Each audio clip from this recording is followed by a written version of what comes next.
Hey there, this is Travis Willingham, and you're listening to DDO Players News Podcast. Good day, everyone. This is Pilot Mules, and welcome to DDO Players News, where we take a look at the latest news in DDO and on the tabletop. And please welcome my co-host from Ravenloft, Dracula. Hey now, everybody. How's it going? Hello there, Drac. Has spring come over to Barovia? No. No? No. Winter is like, hold my beer. I'll be here for a while. What? Oh, yeah. It snowed today. It's rude. Yeah, exactly. I'm like looking outside the window while I was at work today, and I'm like, don't you understand that it's spring? You are not supposed to be here anymore, but no, here we are. Stick around. It will change. It will change. Stupid weather. Change to sleet? Probably. Yes. More than likely. Yeah, right. Then, while we wait for the weather to warm up in Barovia, let's go and see what's in the news for DDO, where we have a new patron coffer called the Black Rose Patron. Echoes of the Black Rose Patron Coffer. Spoiler alert for this one. If you haven't seen it yet, if you don't like purple, look away. Very purple. Very purple. It did look a little bit too purple for my taste. I do like the way this looks, though. Yes, this is one of our new patron coppers, as you say. There are three versions of it, like always. There is the Superior, the Greater, and the Echoes of the Black Rose Copper. The small one, the Echoes, gets you 10 Black Rose account blank slots, Black Rose Malice cosmetic weapon aura, the Mace cosmetic weapon item, and the Black Rose Wolf Pet Future Companion, which he looks so cute. He looks like a little undead doggy. He's so cute. Then the Greater Echoes get you everything that I mentioned, plus it gets you 10 additional Black Rose account bank storage for a total of 20 storage. You also get 20 Black Rose character bank slots, and you get a Marred Black Rose cosmetic armor, or plate cosmetic armor, I should say. Also a helm and a cloak. And then for the big boy, you get 10 more additional Black Rose account storage spaces. That gives you an additional 30 account bank spaces and the previous 20 character banks. Your mount comes with this one. So it's a Black Rose Drake mount. Then you get all the other stuff that we mentioned. I'll have pictures of this up on the YouTube version. And also, hopefully tomorrow or Saturday, I'll have a video up showing all this. I have it shot. I just have not edited it yet. I got to do a little bit of video editing magic to it, and then we'll release that because SSG did supply a code for this. So I'll get to show this off like we did with the Necromancers one the last time. So look for a video on DDO Players soon. I just didn't have time to get it edited. I did get it shot, though. And I know a lot of people on the forums are freaking out about this because they're like, wait, Black Rose, does this mean Dragonlance? Probably not. Don't get excited.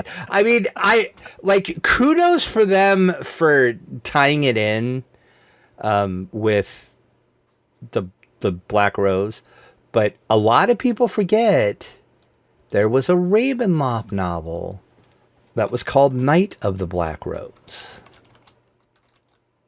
which is where I'm assuming kind of where this whole pack came from, because I think they're trying to tie it in with the new expansion. Yeah, I suspect because they obviously have some rights to Ravenloft, seeing that they've done one area of Ravenloft now. This year they're having Right. another section of Ravenloft. So they obviously have at least some rights relating to Ravenloft, but I don't think they have any rights whatsoever to Dragonlance. Yeah, I doubt it. But yeah, why people are saying, hey, this means Dragonlance, because the Knight of the Black Rose is Lord Soth. He's the Black Rose. But what happens is he gets sucked into Ravenloft. Okay. So, and then he's now stuck in Ravenloft. He's in his own domain in Ravenloft. And then him and Strahd kind of have a whole war going on with each. It's a really good book if you haven't read it. It's the second novel in the Ravenloft book series. I think it's the second one. It starts out in Krynn, so it kind of starts out revolving around Dragonlance, and then the dark powers suck Soth into Ravenloft, and then he's like basically stuck in Ravenloft. I don't remember if he ever got out of Ravenloft. I don't think so, but I don't remember. Has it? What do you mean? I thought no one escapes from Ravenloft, right? No one escapes from Ravenloft. Well, yeah, technically no, but technically no, but there's a few ways you can get out. But yes, but okay. It's been so long since I read all those books. I mean, other than Vistani, who right. are free to go no matter what. Yeah. Exactly. Crazy Vistani. Anyway. So the echoes of the... Don't get me started on the Vistani. Okay. You won't like it. Echoes of the Black Rose. So yeah, this Patron's Coffer is available through March 30th. So you got plenty of time to jump over and get this. But like I said, it's very purple looking. But the whole armor set looks a lot like Lord Soth, though. It's very, very much Lord Soth looking. And I'll put a picture up on the screen now on the YouTube version of this, of the Ravenloft novel, and then I'll put a picture of Lord Soth up. This is very Lord Soth armor, though. But my feeling is they're tying it into the Ravenloft aspect more than Dragonlance. But I just saw on the forums people were like super psyched about, because they thought this means something with Dragonlance. No, it does not. Despite the fact that we already know that something Ravenloft is coming this year. Right? Yeah, I am pretty sure there was the whole tie-in with the novel of Ravenloft and not Dragonlance, because, like I said, they don't, to my knowledge, they don't have rights to Dragonlance, and I think most of that whole issue with Dragonlance has been solved partially, I think, because for a while Dragonlance was all in limbo, but I think that's been solved. But anyway, that's neither here nor there right now. It'll probably be a while before they'll have easy access to that. Right. So, all right. But like I said, this very purple.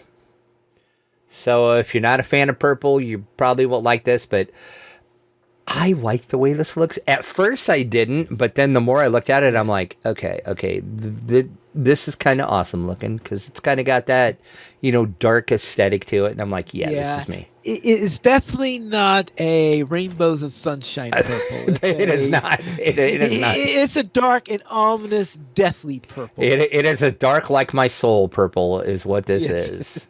So there you go.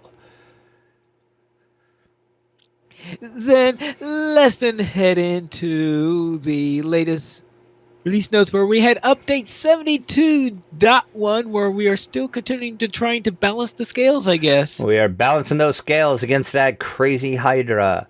This actually brought the Hydra raid. Den of Vipers is the name of that raid. It is a free raid, so go play it. CR36. So I would suggest you be of high level to even step in. Then why does it say available for players level 20 or higher? Because if you're 36, because you can run it at 20 if you want to, which I'm sure there people have, and I'm sure they've probably been successful. But yeah. 20 is the heroic level. No, it's just 20. 20 is the min level they have to be to get in. Yeah. Yeah, I don't know. For some reason, the It's concept of being 16 levels below the it's raid just sound comfy. keep in mind it's a legendary raid at 36, but you can feel free to jump in there at 20 if you want. And like I said, I'm sure there's people that have podcast at ddoplayers.com. Send us an email if you have, because I guarantee you there is people that have gone into this at level 20. Now, if they were successful, that I don't know, but they might have been. I mean, I'm sure a level 20 with a gajillion past lives behind them probably could hang in there with it. Oh yeah, that's the thing. Is that there are a lot of people, high-end players, that have lots of past lives. Right, like if I take a 20 level 20 character into there, it gets squashed. Oh yeah, like a base level 20. Oh, you don't stand a chance. Yeah. But if you would have 10 or 15 past lives behind you, I bet you might be okay at level 20. I mean, it's not going to be a cakewalk for you, but I say that, I'm sure there's probably somebody that's done it blindfolded with one hand, but anyway, it's fine. I've soloed it. Yeah, exactly. 20 levels below. Exactly. There's no prereqs to run the raid. You just speak with the NPC in the Hall of Heroes. He's by the fountain in the West Wing, so he's basically by where the lantern guys are. Talk to him. He'll get you into the raid and go kill a Hydra. And go kill a Hydra. Have fun with that. There was several bug fixes. Major ones are the character creation flow now properly checks to see if you have spoken with the Year of the Dragon NPC Zatharol before you create a Dragon Disciple. If you oh yeah, that one is. I was wondering why, because I just finished creating my character and playing, I think, my opening quest of that. Okay. And then I remember, I haven't talked to the guy yet. Dope. Might want to do that. Yeah, but I had absolutely... Yeah, I did so afterwards, but he was like... I thought that, maybe... I was thinking at the time that, okay, maybe VIPs get it for free and that you don't need to talk to him. You do, but you still have to talk to him. Yeah. Yeah, VIPs do get it free, so you do have to talk to them. Well, right now, everybody gets it. Let me rephrase that. Everybody gets it free right now, but you do have to talk to the NPC, and that ends March 25th. So if you want it unlocked on your account, talk to that NPC Zatharol before March 25th, and that will give you free access.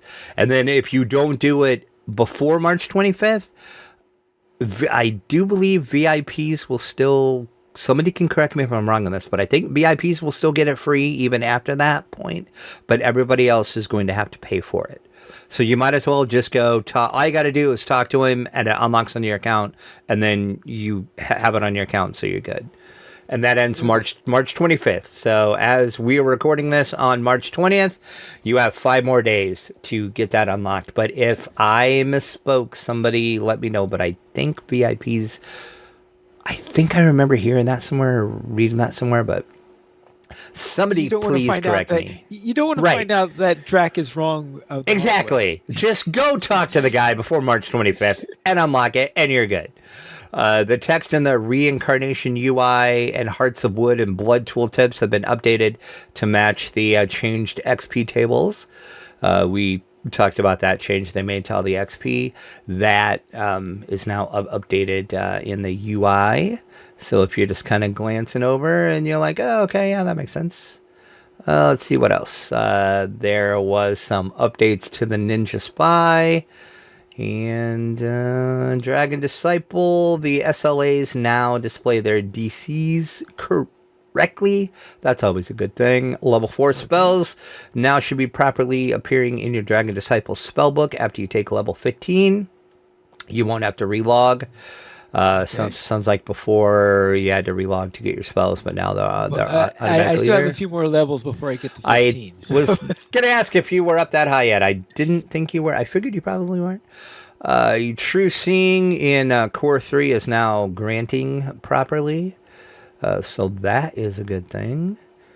There was quite a few other things. We'll link this. Mainly, it's some changes to like I said, the Dragon Disciple, and a couple of the Henshin Mystics and stuff like that. But we'll link the patch notes so you can get all the pertinent information. We won't go through all this because we'd be here forever if we do. But there you go, because we have something else to talk about. Okay, then let's have a look at what's coming in the future, because we have our first preview of Lamannia. Let me rephrase that. We had our first preview of Lamannia. Okay. Yes, you're right. I didn't hear about this Lamannia one until about, I'd say, a little bit more than an hour ago. Oh, okay. Well, so I heard about this and reading up on this thing. It's okay. Let me go in. I log into Lamannia. I transfer my characters over. I go into there. I go to the dojo. I find the quest giver. I go in there. I enter into the quest giver, and guess when they close Lamannia? And the worlds are going down. Yeah. It was like, your character has been booted from the server. Well, that's rude. Rude.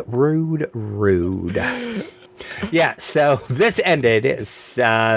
We are going to get another one, I think, next week. So yeah, next week they're planning on that. You'll have another one, but part 2 of the episode. And indeed, we will have to talk about it next week, and maybe this time you won't get booted out right away. Maybe you'll actually get to play.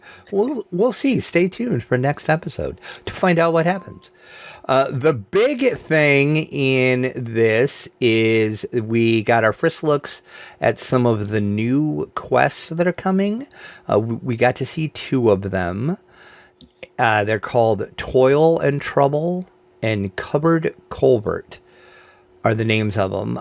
Toil is CR Heroic 5 and Epic 28. And Culvert is CR4 Epic 35. That was kind of the big news too, because we didn't know what level these were going to be. So 4 and 5 on Heroic and 28 and 35 on Epic. So it's interesting to see them going back to those level ranges, actually. I was trying to think when the last time some quests came out in those ranges, and I can't, off the top of my head, think about that. Well, let's see. The last thing, well, for 5, that would have been Feywild. That's true. Right? Yep. And Feywild would have been 5. That is true. 4 would have been, I mean, of course, the... I'm trying to think something good. It's all the 4 ones I'm thinking of tend to be ones that've been in for a pretty long time. That's usually like the 4 and 5s, other than Feywild. Those are usually the older quest. So that's just like level ranges they don't tend to go into much. So, and which is rather strange because people were complaining that what are there too many quests at level 4 and 5? Yeah. Fallen Night Brigade is at 4. Oh, was it? Okay. Yes. Actually, that was the most recent update. Yes. Yeah, and see, I don't ever think about that because I only ran that once, and then I promptly forgot about it. So there you go. Well, that's in my rotation of gotcha. Okay. regulars to play. So gotcha. Therefore. So yeah, then there was also look at, of course, the loot that is in these quests. We're not going to talk about this stuff too much because we'll talk about it when it's final and this is Lamannia and things are going to change. There is one big thing we're going to talk about here in a second, though. And then they did some performance update previews, which they're always doing. They're making some adjustments to improve game performance.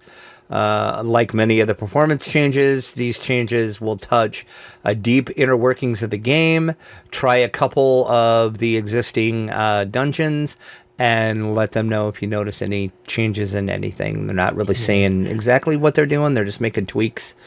I think that they're making tweaks that they're hoping to be able to incorporate into the game before they had the 64-bit move. Yeah, I'm sure that's what they're... And a lot of this stuff they're learning from Cormier. They're getting performance data from Cormier, and they're like, okay, so we can make this change on the 32-bit worlds, and it should show us probably not the exact performance that they're getting, because Cormier is a 64-bit server.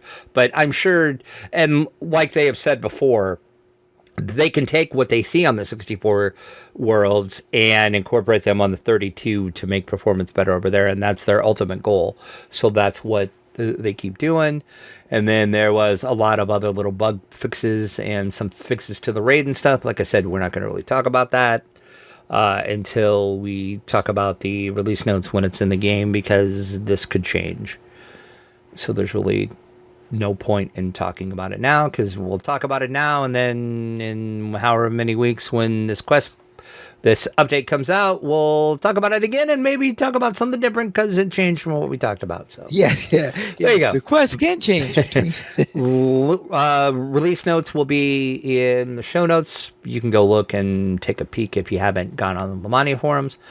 But I think the big thing, besides us finding about these quests, what levels they are, is they announced there will be, Tolero posted over on the Lamannia forums, that there will be several individual quests rolling out this spring.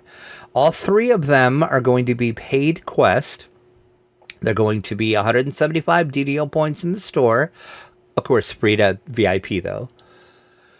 And they're introducing a new store item along with these called the Adventure Pass.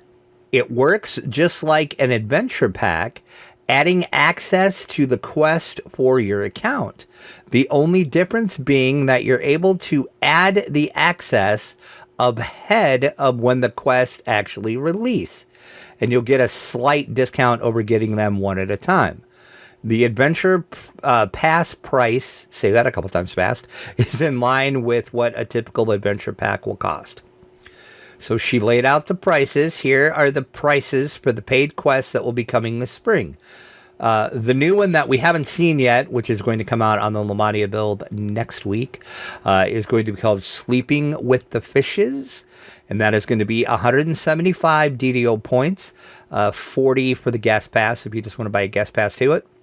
Once again, all these free to VIP. The Cupboard Colbert, also 175 points, 40 for the guest pass. Toil and Trouble, 175, 40 for the guest pass. And then the Tavern Tales Adventure Pass is going to be 475 DDO points, 100 for the guest pass, and then free for VIPs by virtue of them having access to the 3 individual quests anyway by default. So you don't really have to buy this Adventure Pass if you're a VIP. I don't understand the point of this. Like, I mean, why they decide they're going to release them in stagger the release of them instead of releasing them all at once? No, I just don't understand the point of this adventure pack. It's basically a quest, but why? I don't understand why they have adventure packs and now they're doing this adventure pass. What's the difference? I don't understand the point of this. Is that they're not really. The only difference is that they're not released together. Instead, they're released over a period of time. That's the only difference. Okay. Yeah, I guess. And you can just buy access to all of them, I guess. Right. Okay. I know it's strange that they needed a new word for it because it sounded like... Yeah, that's what I don't know. Why did they call it something different? Just, I guess because you're buying a pass, because you're buying access to all of them, and as they come out or release or however you want to word it, you'll have access to them like the day that it comes out. Okay. I mean, I guess it's because... Does this mean that when you buy it? Because unless they have it so that it's staggered, even if you buy it and it's staggered from when you buy it, unless that's the case, then after 2 weeks, the whole name is moot. From how I read it, like when this goes up into the store, like say only one of the the quest is out. So let's say Toil and Trouble is the first one, I do believe. So day 1, Toil and Trouble comes out. Right. You buy this pass. You have access to Cupboard Colbert and Sleeping with the Fishes, but they aren't out yet. Right. You have access as soon as they get released. As soon as they get released or unlocked or whatever they call it. Yeah. Whatever. I guess I don't see the point of this. I'm sorry. I'm not trying to be negative on this. I'm really not, but I just don't see the point of this. Yeah. The closest thing I remember to this in Lotro. Yeah, I was going to ask you if Lotro ever did anything like this. Well, not for a paid adventure. They did have a free adventure that they released, an episodic storyline that was unlocked over a period of a year. So there were 52 episodes of it. Okay. And so each week, I can't remember. I can't remember whether it was Thursday or when they came up from their downtime. Probably when they came up from the weekly downtime. Then there would be a new episode of Bingo Bopping out there. So we would each week follow Bingo Boppin as he goes on his adventures and join him along and things like that. But this was 52 episodes for a full year, each of them with their own little quest in there, and with the tied-in storyline. These don't seem to be really related to each other as far as I can tell, but I guess we could learn that differently when we go into it. Now, I was thinking that when they were talking about unlocking dungeons during the springtime, I thought that they would in some way be tying in with the whole thing of Ravenloft and building towards whatever the next expansion, right? Which is what everybody assumed. So you're thinking this is in the producer's letter when they talked about they're going to have quests come out that are going to unlock. You're thinking that's what this is. Yeah, because I mean, it makes sense. Because that's what all right, here's the producer's letter where it says, we'll be creating new dungeons this spring that will progressively unlock, and we'll have more information about this when we get closer. I mean, it's spring. They're going to be progressively unlocked. So it's like, okay, well, maybe. And then there was, I had to go, as you were talking, I was going through this thread just to see, and there's a lot of people that are like me that are confused. Like, what's the point of this? Apparently we have a new dev, or they're new to the forums, I guess. I don't remember seeing this name before. Cellestrata Bloodsong. The name sounds familiar. See, now that I say it out loud, it does kind of sound familiar too, but...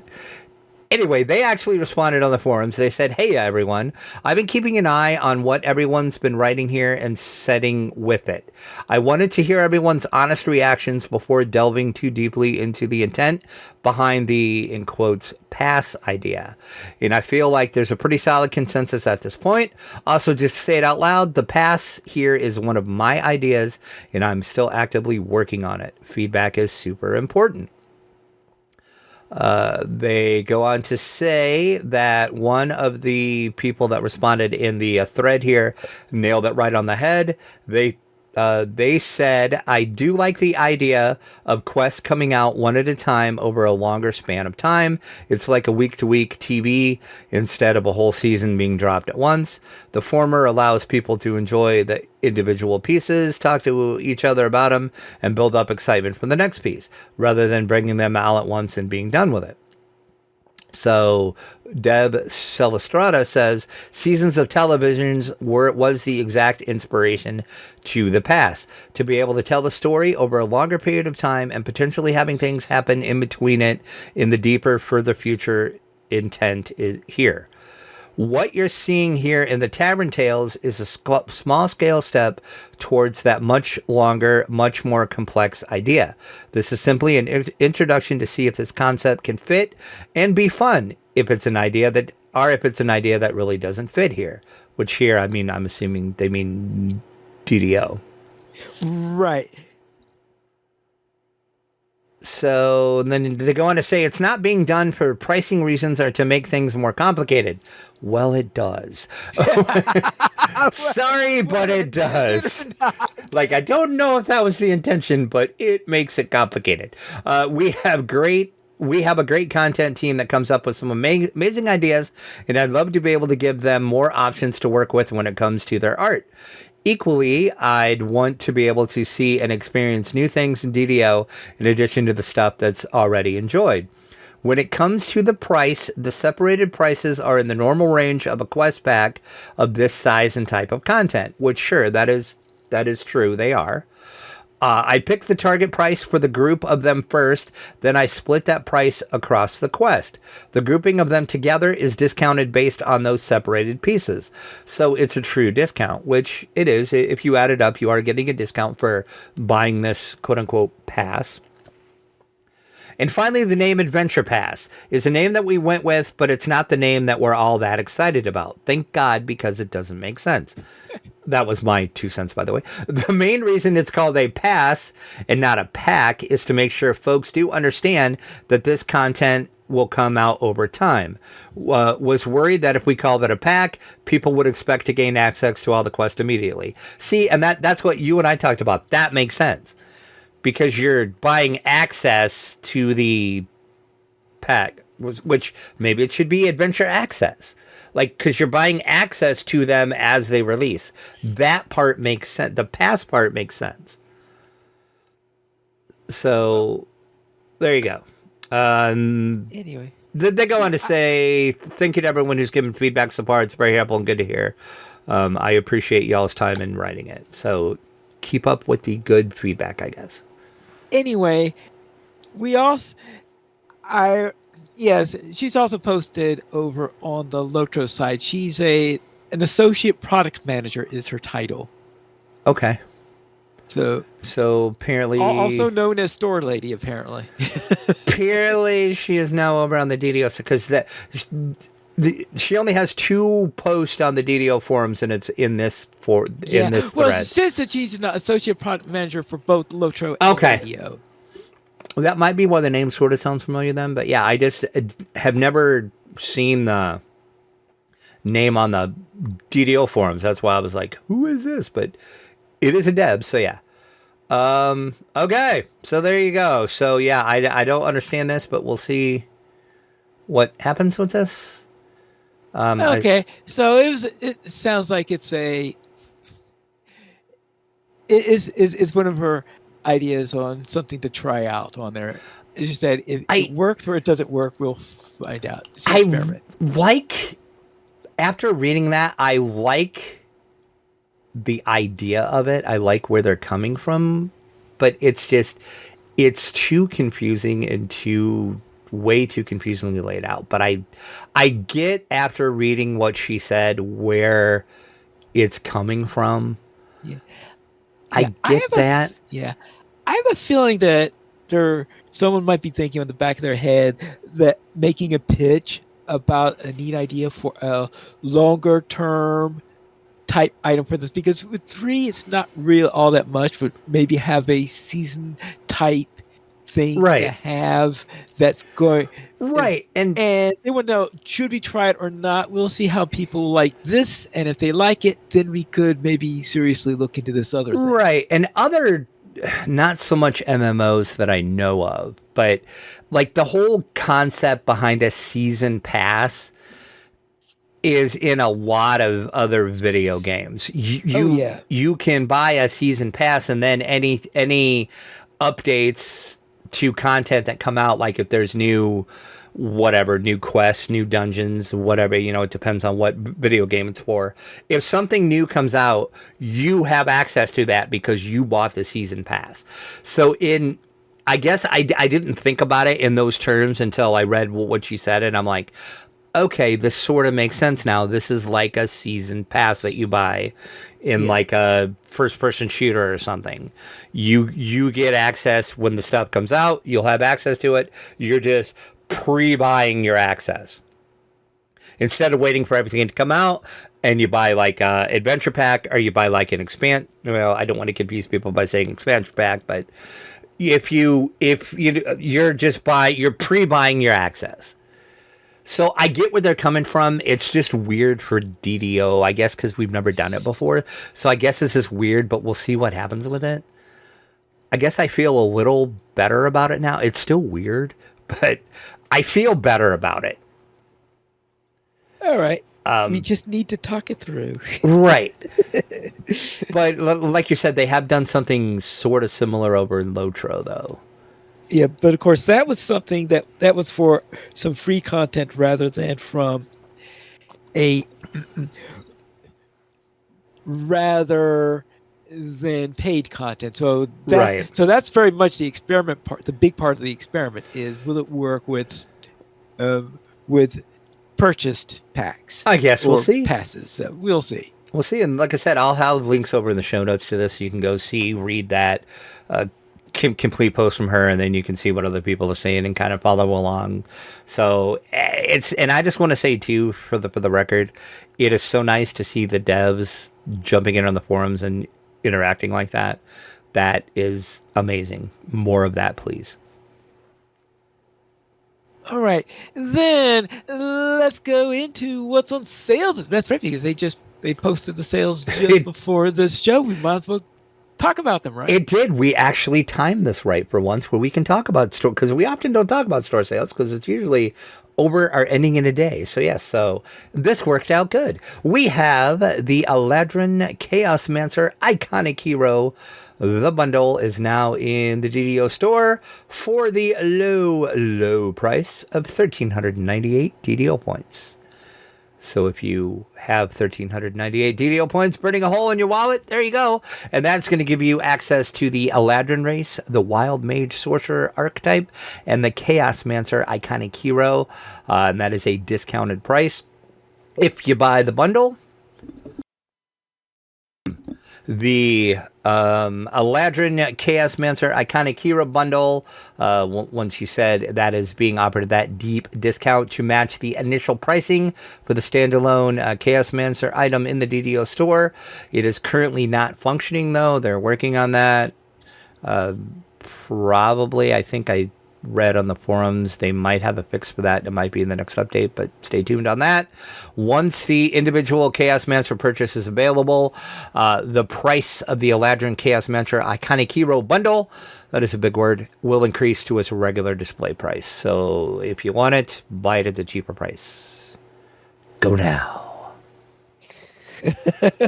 The Echoes of the Black Rose Patron Copper, which we talked about, once again in the store through March 30th. So go get that. That is one of the limited time coppers. Once again, they say it may or may not come back.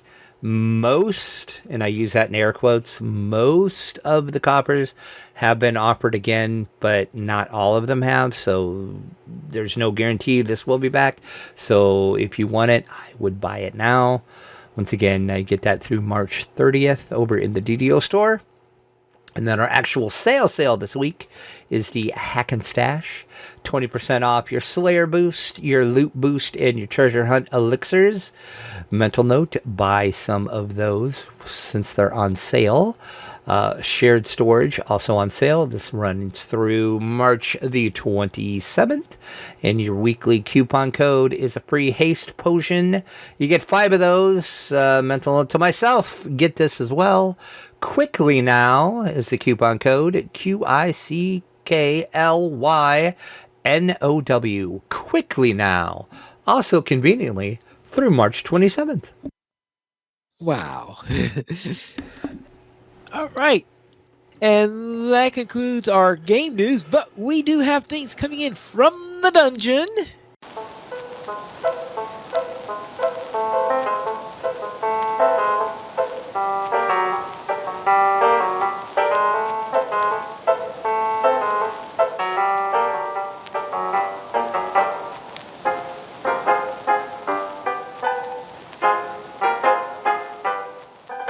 Where Shadowdark's Western Reaches explodes on Kickstarter, you seem blazing towards the $2 million mark, but they haven't quite made it there yet. Which So you're saying I am surprised. They're close. Well, let's see, because I checked. They're at 1.6. Yeah. Yeah, 1.6. It's kind of slowed down a little bit. I don't want to say I'll guarantee, but the way this shot out of the gate, like they made $1 million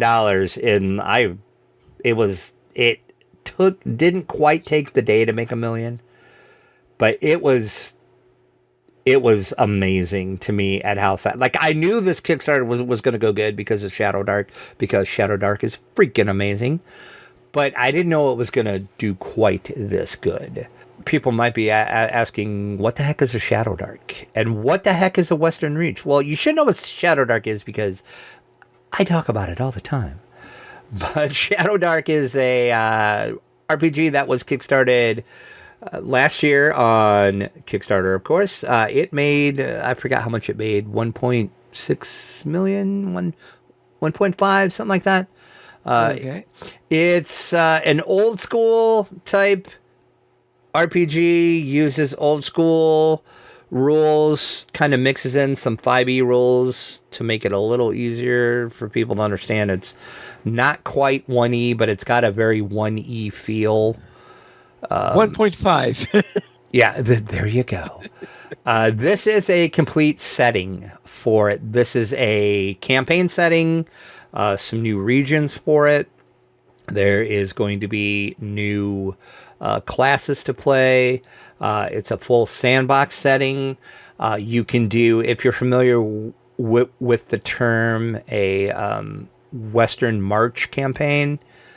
That's kind of what Kelsey Dion, who is the designer and the owner of Arcane Library, she came up with that idea because she liked the idea of that and she wanted to incorporate that into Shadowdark. So there you go. So yeah, you've got 20 days left, and like I said, they're at 1.6. Gonna look on KickTrack and see what they say. They're going to. They say they're trending towards 4 million. So we'll see. We'll see. I'm saying about they'll hit like 2.5, but we'll see. We'll see. Like I said, you got 20 more days as of this recording. So okay. yeah, go. A respectable value.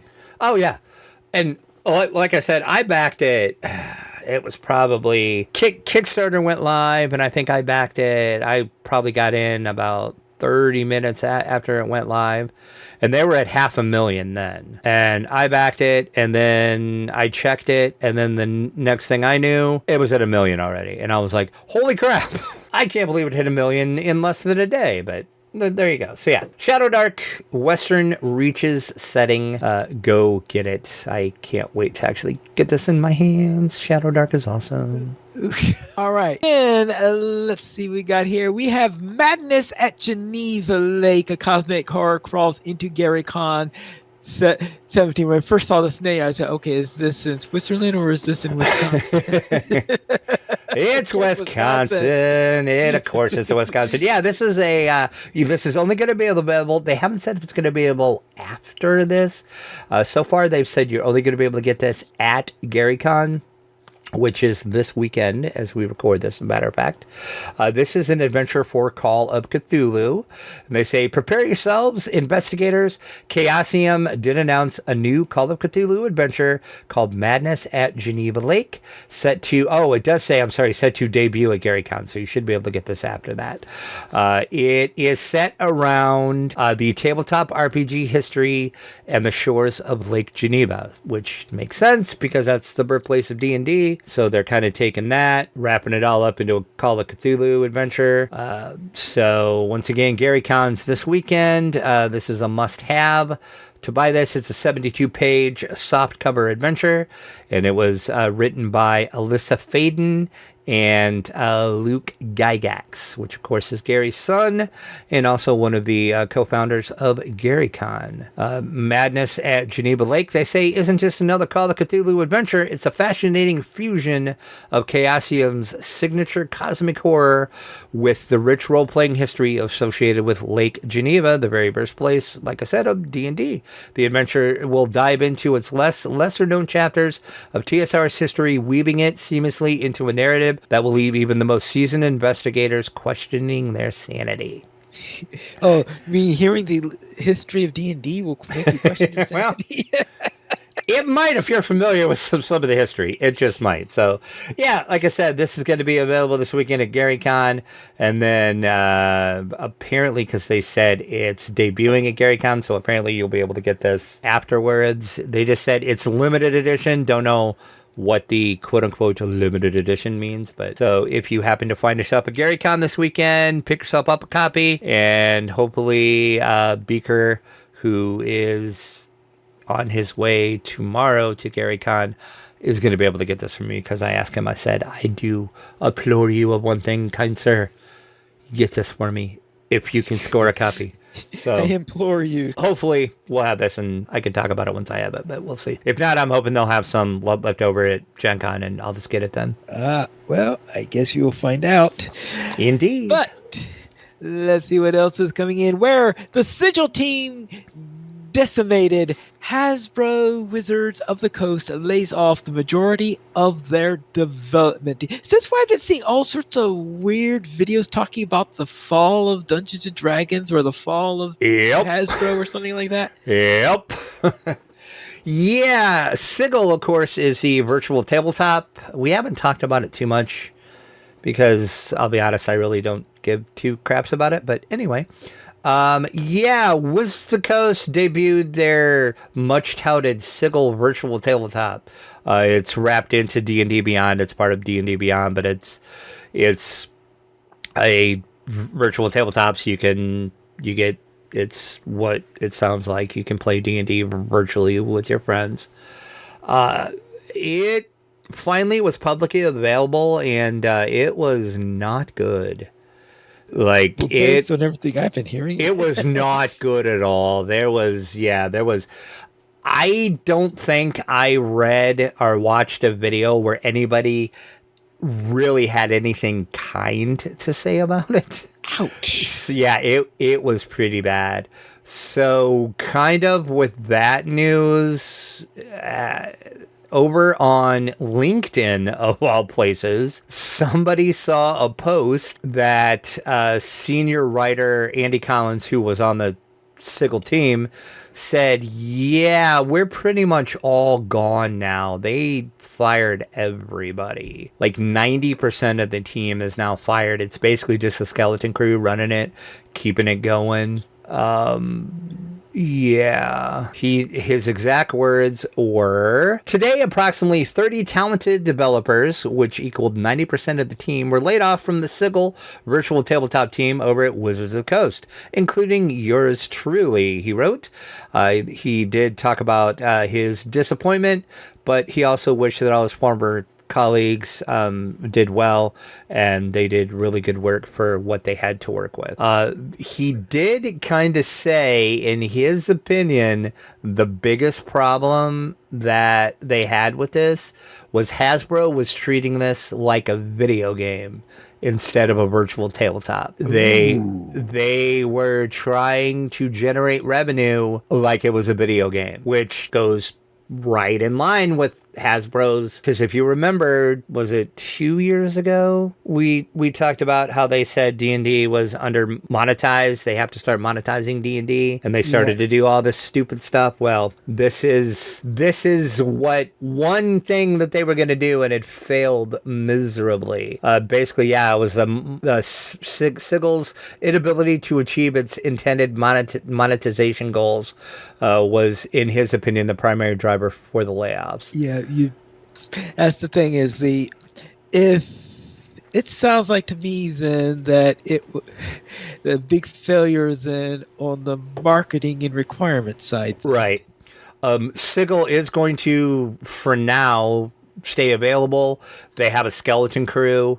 It's going to be more tied into D&D. I mean, it was already pretty much tied into D&D Beyond, but now I guess they're going to wrap it completely into it. It's really going to be buried in with D&D Beyond now.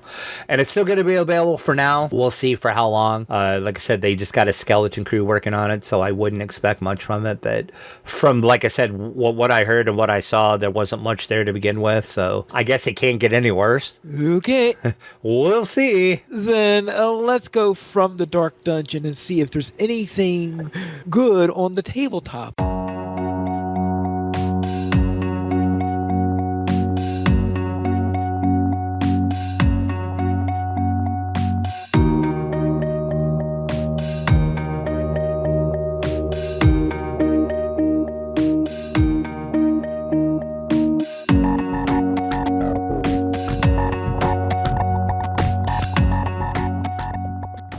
Where for Liberty, Steamforged Games announces Helldivers 2 board game launching on Gamefound. Yeah, I don't think anybody saw this coming, but if you're familiar with Helldivers 2, which we have talked about on the show, I played the video games a couple times.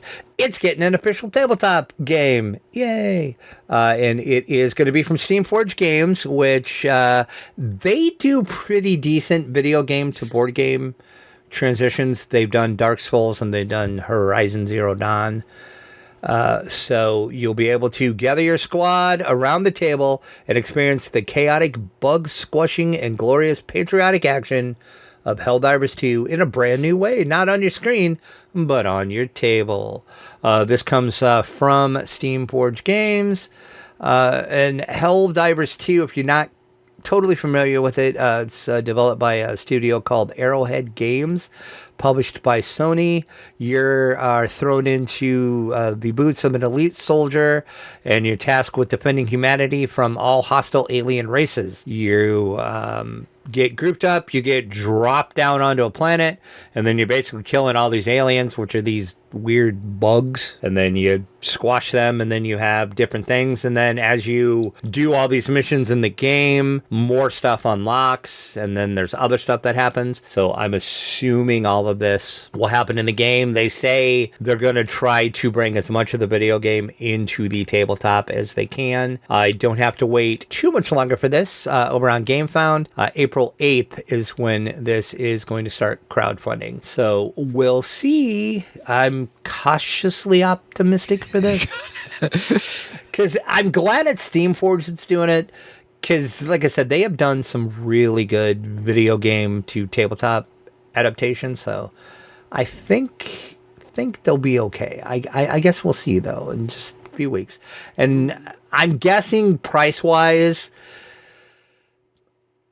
probably in the $90 to $200 range. Plus, they'll have a big all-in for God knows how much money. But I bet it's going to be at least $100 low end, probably. Because it's going to be minis heavy, so which makes sense. We'll see. We'll see. Now then, where we see what's coming into the tabletop, let's see what's on the screen.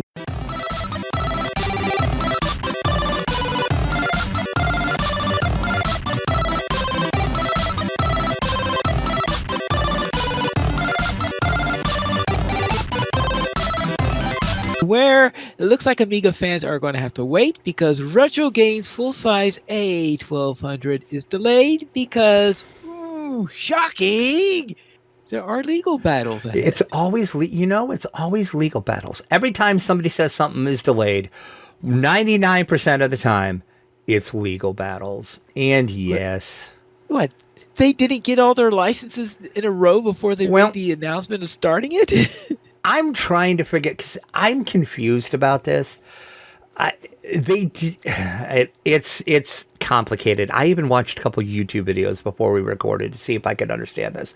But it's been a while since we talked about this, but we talked about this when it was first announced.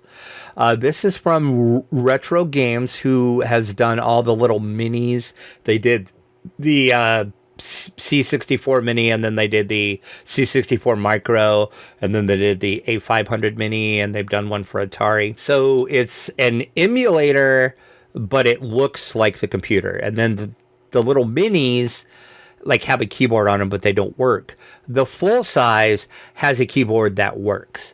So it's almost like you're buying the computer, but you got to remember this is all emulation. It's not, there's no actual computer board in there. It's just a couple boards in there that have the emulation on it. This was supposed to be up for pre-order already, but they announced over on their Facebook page that the project is currently in limbo and it's stalled due to, quote, what they say, legal complexities. Yeah, I like that. There's legal complexities. The primary obstacle sounds like they are working with a company called Hyperion Entertainment. They are the company behind the Amiga OS 4. Okay. And there is some, and they didn't, I'm assuming because of those legal complexities, they didn't lay it out completely. But ever since about 2018, retro games and this Hyperion Entertainment have had this legal battle or something going along with something to do with this. And then they said, unfortunately, the ongoing legal disputes between Hyperion Entertainment and the Amiga parties and ourselves are preventing us from proceeding with manufacturing. So Hyperion is stopping them for some reason. Like I said, I watched a couple YouTube videos and I read a couple other articles. And I think it boils down to Hyperion is claiming that since they own Amiga OS 4 and they licensed that, they never licensed it for quote unquote hardware. They just licensed the software. And technically this is going to go on hardware because it's going to go into a case with a keyboard and they're going to put the board in there and they're going to put that OS on that board. So that consists hardware, I guess. So I don't know. They also tried to stop them from doing the A500 mini, but that got settled. And from what Retro Games is saying, that agreement they made then should cover this, but Hyperion is saying it doesn't. So it's a big legal mess. But anyway, look for this at some point. They just don't know when. They have no idea when this is going to come out, but we'll be sure to talk about it. I know I, for one, am super excited about this, but we just have to wait until the legal complexities are worked out. Until they iron out the wrinkles in the legal system. Indeed. Yeah, right. Hey, well then, that concludes the news portion. So let's go and see our week in gaming.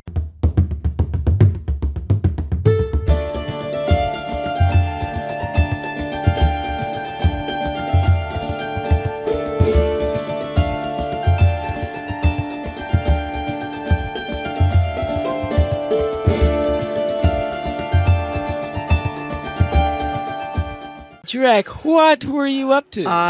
Did some cruising with Drac, of course, as we do every Friday night, other than this Friday night. But we do that over on Beaker's Twitch. I'll link it in the show notes. We did the Gateway to Kyber and the Jungle of Kyber. Ran those on Elite, and I hit level 11. So that means we're going back to Ravenloft when we play in 2 weeks. So, yay, more Ravenloft. And that is really about it, other than that video that I shot of the new Patron Coffer that I didn't get edited. That should come out, I'm hoping, tomorrow or Saturday, probably Saturday. But look for that. Other than that, I really didn't do anything else game-wise. So what did you do? Looked like you did a lot, like you usually always do. Anyway, well, let's start with DDO then. Well, my lower level artificer reached level 9, and I was running the Red Fens and also Threnel. And something about Threnel, because Threnel has, I think, 3 protect the NPC quests in there. And a type of quest I don't like, so therefore trying to solo Threnel and all this stuff. And when you add to it not only that, plus the fact that it has one of the worst level progressions of the dungeons maybe the single worst one in all the DDO. Okay, you got to remember when that came out, though. That's like really early DDO. So yeah, but yes. the half quest going up and down in level and stuff like this, and I am trying to run a character that's trying to do as many of the dungeons on level as possible. So what I've been doing with these characters is that I would do let's say the level, if I'm at level 7, then I would do the level 7 dungeons to each of the various quest packs in there, and then and then when I've done all the level 7s, then I'm leveling up to 8 and then doing the 8s. Mm-hmm. And so in Threnol, they make that impossible because it's a very, very strict order, which you have to do all the dungeons. And on top of that, you've got one that's, okay, we'll do this one at 9, this one's 10, this one's 9. Then the next area, okay, we'll have a 10 followed by 2 9s. Then the next, I mean, it's just all over the place where the levels of the dungeons, and you had to do them in a very, very strict order. I'm just surprised you even did it, because I can usually never get you to run those. So I'm surprised you actually, good for you for doing it.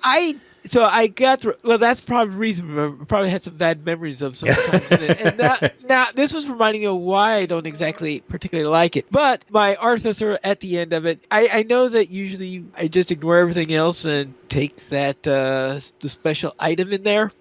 Yeah. But no, I saw recoil in there, and I had to take. Oh, nice! I'm an artificer. Nice. Yes. So I took recoil instead, and so now at least I've got a good rune arm out. Okay, nice. Well, there you go. See, it was worth it. Yeah. All the pain and suffering was worth it. Yeah. Then my dragon disciple reached level 7, so I ran Fables of the Feywild. So I was running that when I was 5 and 6, and then 3-Barrel Code, and also 3-Barrel Code. Actually, I did those a little bit intertwined for the same reason on there.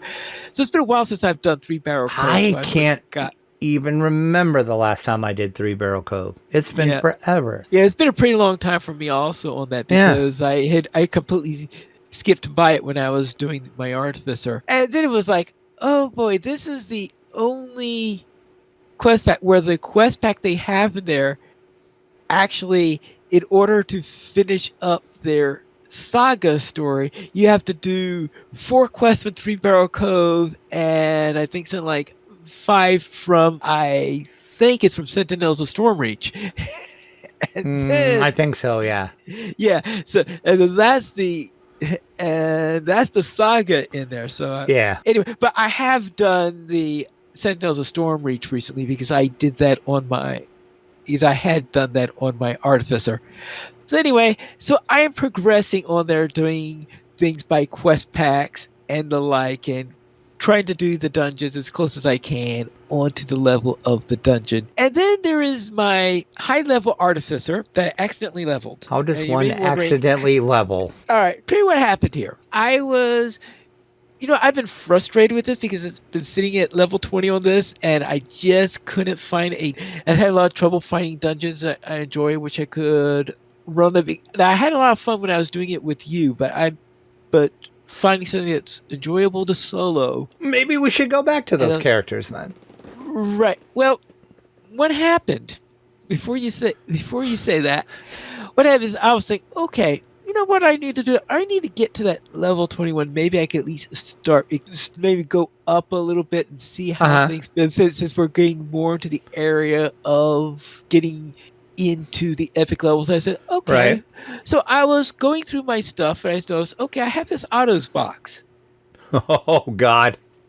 And I said, okay. And it said, okay, you get such and such heroic XP. Okay, well, obviously that's not going to help me in this situation in there.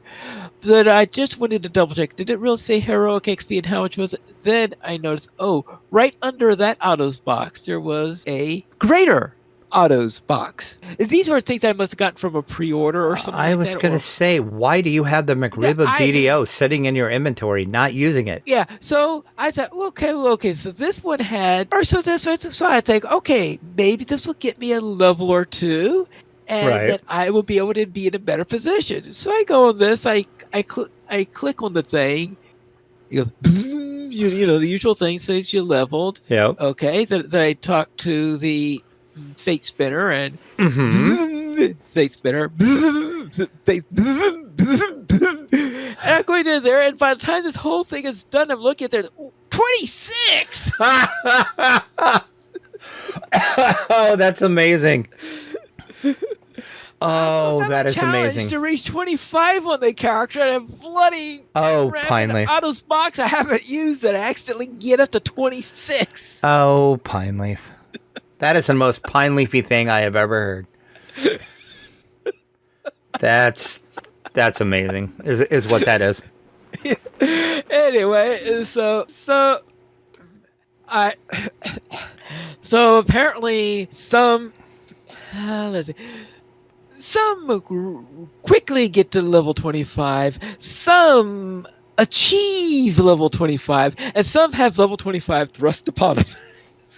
That's hilarious. Okay, with apologies to Shakespeare on that one. That is the most Pineleafy thing ever. That's all I'm going to say about that. Okay. All right. So anyways, so that character that I was questing with you on, I think, last time is now level 26. That's amazing. So if you have a level 26 character on the Canaan, I'll have to get 5 more levels and I'll be equal with you then. Well, I'm trying to think, is there a source where I could possibly have gotten an Autos box that you didn't also have? I don't remember ever getting one of those, but especially not an Autos box. Are you you're positive it was a Auto box? It was very definitely an Autos box. I don't remember ever getting one of those, but I'm sure you wouldn't have bought one. Yeah, I definitely wouldn't have bought one unless there was some sort of one of those VIP program things where it was one of the options to have it, and I didn't like anything else on the list, so I just took an Auto. It's either that or it was in something that I purchased or something that was, I don't know, but I certainly didn't go out of my way to buy an Autos box. Well, yeah, I wouldn't think so. Yeah. Anyway, so that was really. So that was a strange thing that happened on there. Now, on the Lotro, I usually don't talk about Lotro, but I did transfer my main characters over to the land of 64 bits. So I am now playing most of my Lotro on a 64-bit server. And the reason for that is that I'm now seeing how they are working on trying to do the transfers and all that on the Lotro side. Let's just say they are learning a few lessons, which I'm sure that they will apply hopefully better when they get to the DDO side. Hopefully. Like one of the things they thought is, okay, now when we open up transfers, we're figuring, okay, a lot of people are going to be asking for transfers. So instead of taking a couple of seconds to do your transfers, it's going to take an hour or two in order to do your transfers. So be patient. It'll take an hour or two at it. They grossly underestimated how many people were going to be doing transfers at the same time. Literally, what happened was they got so many requests, they had to throttle on and off for a little while the transfer button before they figured out a way in order to get this thing to automatically turn on and off. And eventually, by the time it was Friday, they started the transfer process on Tuesday. They were hoping to open up the servers on Wednesday with everybody transferred over who wanted to be transferred over quickly. Okay. They then found out that they had to hold off the opening of the server till Friday. So 2 days because of the huge queue that was coming in. And by Friday, it was taking 2 days to do a single transfer. Oh, geez. And by the end of the weekend, the wait time was 4 days. So therefore, it peaked at 4 days before they got to a point where things caught up, and then it started going down. And during this time, they were doing hot fixes in order to get that queue to go faster. So I think they quintupled the rate at which quintupled the pace at which they were being done. So that means if it was after quintupling, it was taking 4 days for some of them. That's insane. So it was really insane in there. And eventually, when they started catching up, they turned off transfers so that the queue would be empty when they had the downtime on Wednesday. Because what they're doing is they decided that they wanted to do some fixes that they could only do during when the transfers queue was empty to improve the transfer time and make it better, and so that when they turned it on again, they didn't have it. Because one of the other things they had to do is they turned off housing purchases for the new servers. They decided not to allow housing until they were able to get, until a large portion of those who wanted to transfer over had done so. So, okay. So you're able to log into the servers and play on them and stuff like this, and you have your kinship and all this stuff. But right now, you don't have you're not able to go buy your houses or anything like that. Now, DDO, at least they won't have that problem because in DDO you have instance housing, so you don't, everybody. You've got your airship, and your airship isn't going to be wouldn't be affected by someone else buying. You don't have in Lotra. You have housing neighborhoods, and so people want to buy particular houses sometimes. So there's going to be a land rush as soon as they open up housing purchases. So what they're doing is they're going to be turning on, I guess, soon the transfers again, see how they pace around, and then they'll play that by ear on that. But they're learning a great number of lessons in there. That means that they're probably going to get those transferred speed ups that they are implementing in Lotro probably on the DDO side well before the 64-bit thing server happens, so that we don't get things like 4-day moving queues and stuff like that as soon as they open up the server transfers, because that was massive. Yeah, that sounds insane. Yeah, there were, I think they said about, about a week after they started transfers, they said that they had transferred 1 million characters. Holy crap. Yeah. No, the system was not designed to... Right. Yeah. Characters. That's a lot of data moving back and forth. Yeah. That's the reason why. So I calculated it, and yes, if you're moving around with a couple of assumptions of what we learned about this, and if you had 1 million characters in there, yes, you could easily get a queue that will take 4 days in order to transfer the characters, even though they said, no, it certainly isn't going to take more than a couple of hours for the time you make a request. So yes, that, just be happy if you play DDO only. Be happy that it wasn't your game where they tested the system on. All right. Now, as for other games I played other than DDO, I also played some Spirit Island, where I played a Spirit most recently called Fractured Day Split the Sky, and I had been staying with the easier spirits, the less complicated spirits on there. I had tested the waters with one of the medium ones. This one, I decided, let's go with a random spirit, and this is the one it gave me. I was like, do I really want to do this? This was rated ultra complex, like one of the most highly complex. Oh, Jesus, and that's the one that you chose? Remember, I had been playing Spirit Island for the last 2.5 months in there. Right. And it randomly chose that one for me. I said, okay, we'll see whether or not I could survive one of these. Because 3 months ago, I had enough trouble playing one of the easier low complexity spirits. And I actually, once I got the hang of it, I was able to move along and work with that spirit on there. And so I think this is going to say is that I must be getting hooked onto this game if I could survive a playthrough with Fractured Day Split the Sky when 3 months ago, I don't know, I was scared to play the simplest of spirits at all. So yeah, I am getting to like the game. Now I have to see about, okay, let's bump up the difficulty. Maybe it'll be the next step for me to try on that. We'll have to see on that. And if you would like to send us a comment, you could send us an email at podcast@ddoplayers.com. The Players Alliance has 2 shows on Saturdays at 8:30 p.m. Eastern Time. We record Loach Players News, and we record DDO Players News when Drac is available. You can join us for our shows at ddoplayers.com/live. And that's all for tonight. And this is Pilot Needles reminding you to quest responsibly.